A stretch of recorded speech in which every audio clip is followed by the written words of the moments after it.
welcome to India Global. We'll get you all the news and happenings from across the globe over the next hour. Stay with us. First up, the headlines.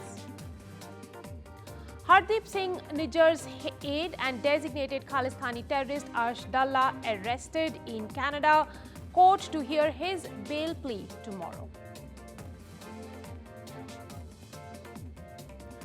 Dr. S. Jaishankar meets Saudi counterpart Faisal bin Farhan Al Saud. The duo discuss second session of political, security, social and cultural relations of India-Saudi Arabia strategic partnership. DRDO conducts maiden flight test of its long-range land attack cruise missile with a range of 1,000 km. Missile launched from mobile articulated launcher. France considers acquiring India's Pinaka multi-barrel rocket launcher following its successful export to Armenia and strong performance in the Russia-Ukraine conflict. Sri Lanka will vote in a snap general election on Thursday called by the new president Anura Kumara Dissanayake to secure a majority in parliament to back his policies as island nation struggles to recover from financial crisis.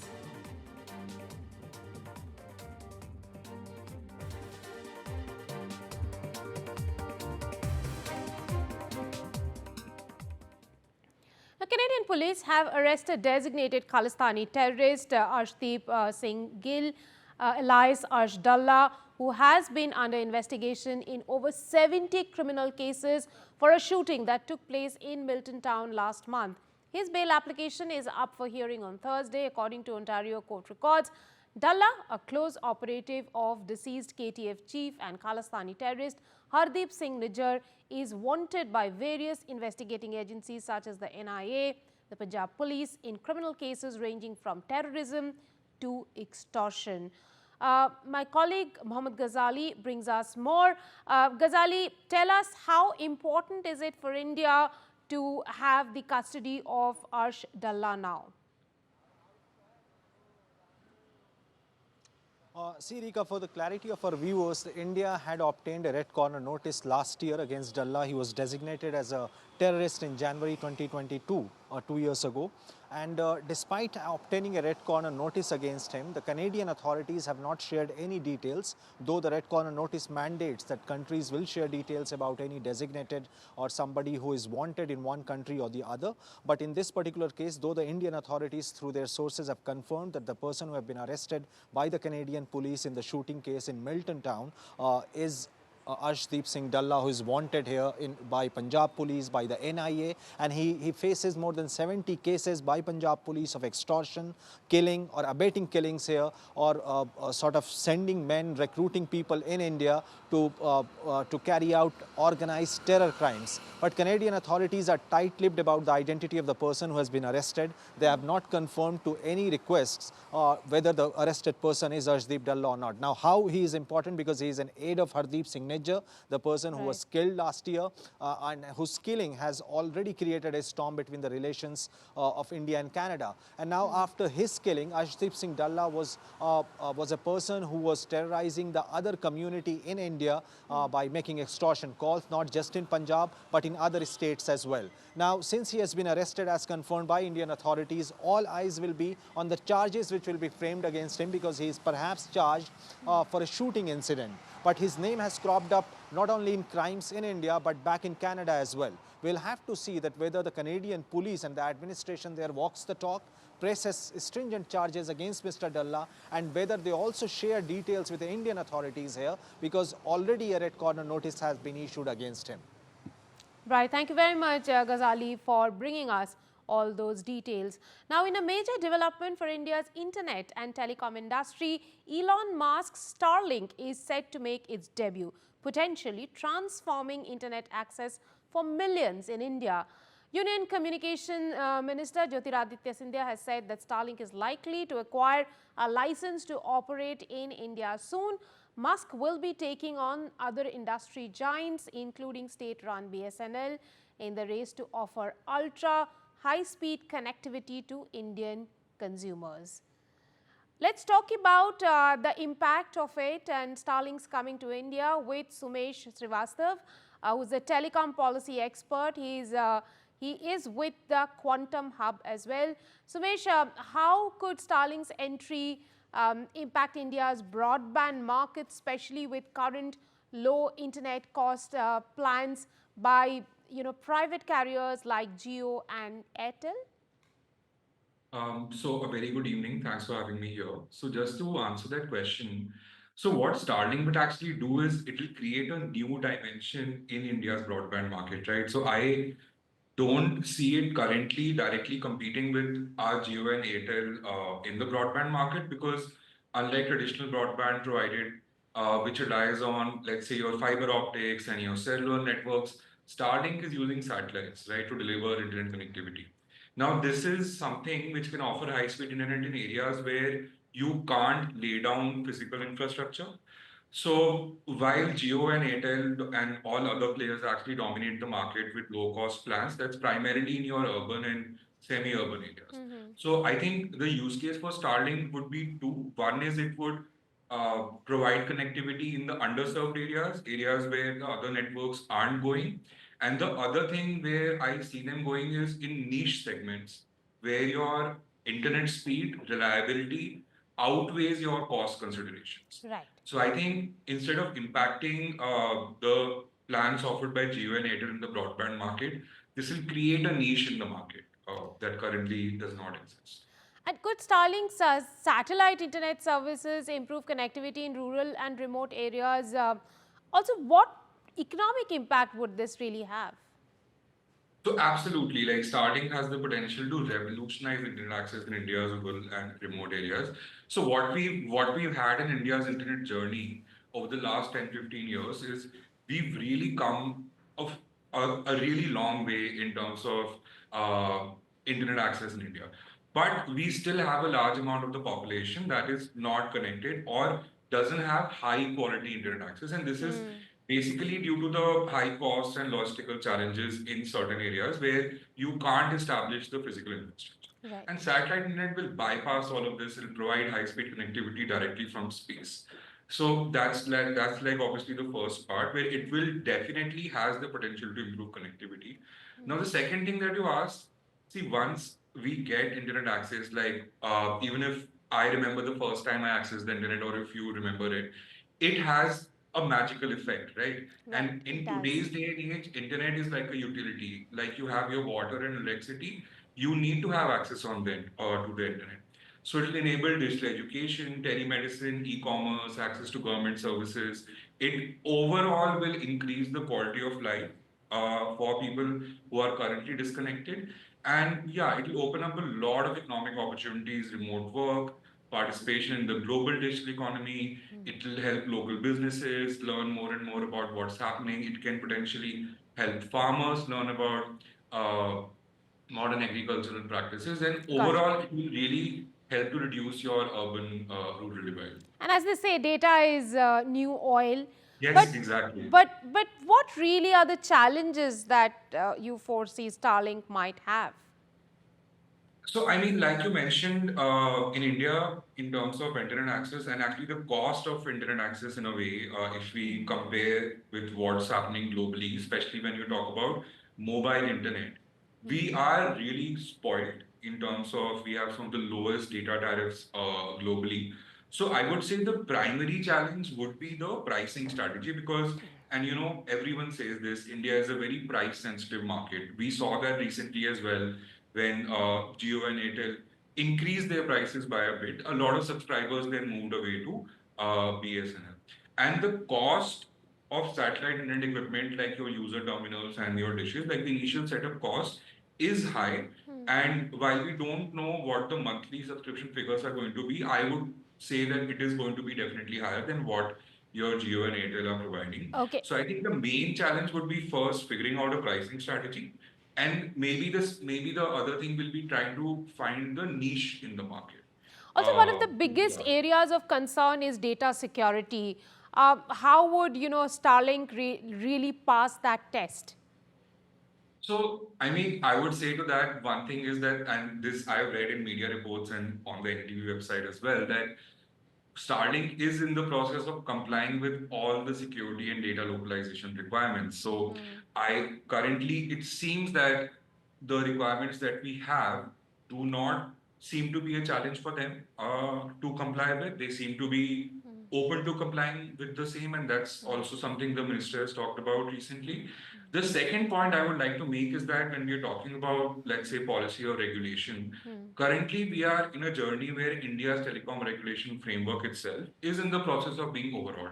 So we Right. had the really old 1885 Telegraph Act, and last year we came out with the Telecom Act 2023, where the intention clearly is to modernize the regulatory framework and move away from licensing to authorization.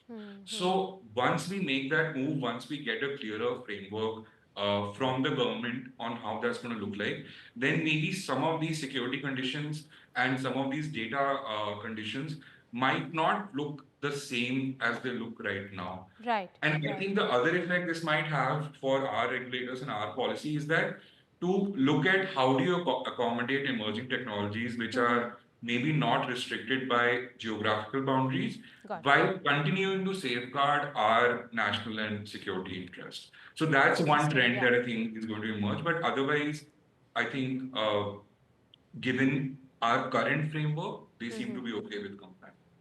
Thank you for getting us all those details. With that, we will go into a very tiny break on the show. Coming up, France eyes India's Pinaka system. For all of that news, stay tuned.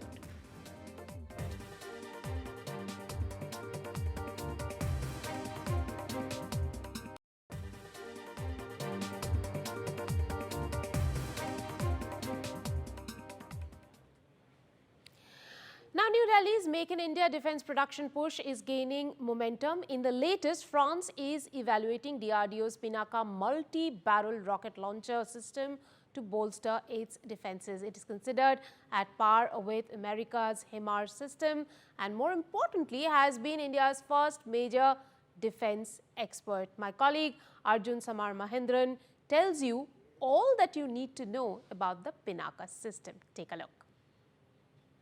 Named after Lord Shiva's divine bow, the Pinaka rocket system was a replacement for the Russian Grad BM-21 rocket launcher. It was first deployed during the 1999 Kargil War. Pinaka played a pivotal role in destroying Pakistani positions on mountaintops. Speaking of specifications, it is a free-flight artillery rocket area bombardment system with a 38 kilometers range. It is worth noting here that a single Pinaka system fires 12 rockets from a multi-barrel launcher in only 44 seconds, while a battery can fire 72 rockets. On to the kicker now. Each launcher can be operated independently. Rockets can be fired individually or simultaneously in different directions. The launcher can operate in manual, remote, standalone, and autonomous modes. Now, the Pinaka is not a sitting duck. Its shoot-and-scoot capabilities enable it to escape counter-battery fire. The system is already in service with the Indian Army and has also been deployed along the borders with China and Pakistan. Pinaka was delivered to Armenia via Iran in 2023 to bolster its defense against Azerbaijan. Now, viewers, this is months before the Nagorno-Karabakh conflict broke out. A possible Pinaka sale would further cement New Delhi-Paris ties. After all, France is India's second biggest defense supplier after Russia. The recent Tata Airbus C-295 transport aircraft deal and the Rafale deal are testament to Paris and New Delhi's steadfast defense ties, which are only expected to increase. Switching tracks to some news from COP29, which is underway in Azerbaijan's capital Baku. The atmosphere is intense as climate experts and delegates work against the clock to push for action. Scientists at the United Nations climate talks say carbon pollution levels are continuing to rise worldwide. Despite dropping in the US and Europe, this year the world is on track to put 41.2 billion tons of main heat-trapping gas into the atmosphere. That's a 0.8% increase from 2023, according to global Carbon Project, a group of scientists who track the world's and countries' carbon emissions. The carbon pollution jump comes as several UN reports say the globe has to cut emissions by 42% by 2030 to possibly limit warming to an internationally agreed upon threshold. To discuss more on this, we are joined by Zerrin Osho Bamizai Raina. She's the Director of India Program at the Indian Institute of Governance and Sustainable Development. Thank you very much for joining us, Zerrin. Tell me a little bit about the short-lived climate pollutants, why they are important and how could they possibly impact India really? Thank you so much for having me, and a very good afternoon to everybody from Baku. It is day 3 of the negotiations here at COP29, and we are very closely following what has happened yesterday. There was a high-level summit on non-CO2 methane abatement, and what was discussed there was the second half, or the 50% of the climate change problem, which is SLCPs, or non-carbon dioxide emissions. SLCPs are the short form for something called as short-lived climate pollutants.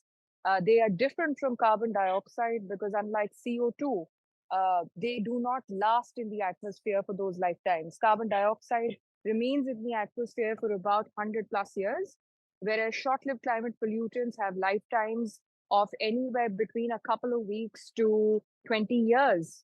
2 weeks for black carbon, while 20 years for methane. SLCPs are critical in our fight against climate change because they are the pollutants and the gases that are responsible for creating heat trapping environments. So when we look at India, a lot of the times we have seen that Delhi's temperatures have crossed 50 degrees centigrade in summer months. That is a result of growing significantly higher SLCP emissions. That is why action on SLCPs is critical. Right. Now, Zerrin, how is the ongoing discussion at COP29 putting a spotlight on the non-CO2 emissions? And what is India's role in these ongoing discussions? So, first time that methane was spoken about along with the other non-CO2 SLCP emissions, it was COP26. And here we are at COP29. And in 3 years, we have seen the spotlight on the second half of the climate change problem, which is non-CO2, be raised to the head of state level, to the top of the climate agenda. Just yesterday, we saw a summit that was hosted by the Executive Secretary of the UNFCCC, United Nations Framework on Climate Change, Patricia Espinosa, launching the need for a spotlight and the announcement of over $2 billion in financing for mitigation of SLCPs. We heard the special envoy from China, John Podesta, the climate special envoy from the United States of America, Azerbaijan, Kazakhstan, Nigeria, Canada, and the UK, Minister Ed Miliband, talk about how countries must come together on fighting methane emissions, the growing methane emissions. Methane is the second most potent gas, greenhouse gas, after carbon dioxide. And on a 20-year period, it is 84 times more heat trapping than carbon dioxide. This is also going to have far-reaching consequences on the negotiations that are underway on the NCQG, which is the new collective quantifiable goal. COP29 has been touted as the climate finance COP. And this is where the money is going to be utilized, including the government of India. The stance has been that climate finance through these negotiations, which until yesterday, the G77 group of countries put a number to, which is of US $1.3 trillion, is going to be utilized. Resiliency and adaptation. This is where SLCPs come close. With the growing heat stress in India, decreasing agricultural outputs, and the huge benefits that it has on climate and public health, SLCPs are going to be forming a huge chunk of where the action is going to be put in. We also have seen that Delhi faces an air quality crisis each year.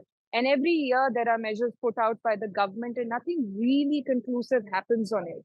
With discussions, including here at COP29, where we've seen the United States and China, which are the top 2 emitters of methane, come together, despite China being a developing country. And despite the fact that US and China are on most occasions at loggerheads with one another, shows the need for why SLCPs is important and the geopolitical ramifications of that. True. India needs to step up. India must step up given sheer size of the economy, the number of people that are going to be hit by the growing heat stress. There is a World Bank report that states that 34 million jobs are at Wow. risk due to the increasing heat stress. With temperatures over 50 degrees centigrade, we can also now look at India really testing the human survivability limits on heat. Now, Zareen, what is the significance of the Global N2O assessment report that was released yesterday? Tell us a little more about it. Yes, yesterday at the same event, the SLCP summit, high level summit, there was also another report, a landmark report that was released on nitrous oxide, N2O. It is the first ever global assessment on N2O, and it's critical because the report talks about the different measures that could be adopted by governments to reduce emissions of nitrous oxide by 40%. For our viewers, nitrous oxide is the emissions of greenhouse gases that come directly from the use of fertilizer and animal manure. And with 40% reduction, we can essentially equate it to 6 years of burning fossil fuel emissions. It is equivalent to burning 6 years of fossil fuels by the end of this century, 2100. And we can also look at reducing premature deaths of approximately 20 million people around the world. Zareen, the chief executive of COP29 has been filmed apparently agreeing to facilitate fossil fuel deals at the climate summit. What are your comments on that? Azerbaijan is a petrostate, and it is here where COP29 is being held. We just yesterday heard the Azerbaijani government talk about oil and gas being the gift of God.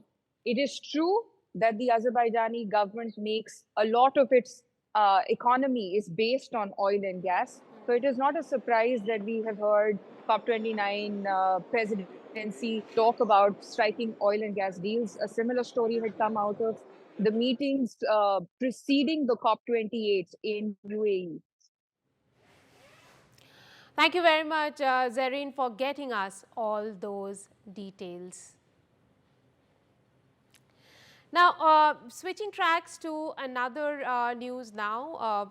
Well, we do know that Mr. Jaishankar did have a meeting with the Saudi Arabia's foreign minister, Prince Faisal bin Farhad Al Saud, who arrived in New Delhi for a 2-day official visit yesterday. External Affairs Minister met with Saudi Foreign Minister today. The leaders co-chaired the second meeting of the India-Saudi Arabia Strategic Partnership Council, discussing key areas like defense, trade, security, and cultural ties. They emphasized the historic ties and mutual respect between their countries, pledging coordinated efforts to enhance regional stability and economic growth. The discussions also touched on the ongoing conflict in West Asia, reflecting on a shared commitment to peace and economic development in the region. Well, that's all we could pack into this edition of India Global. Thanks for watching.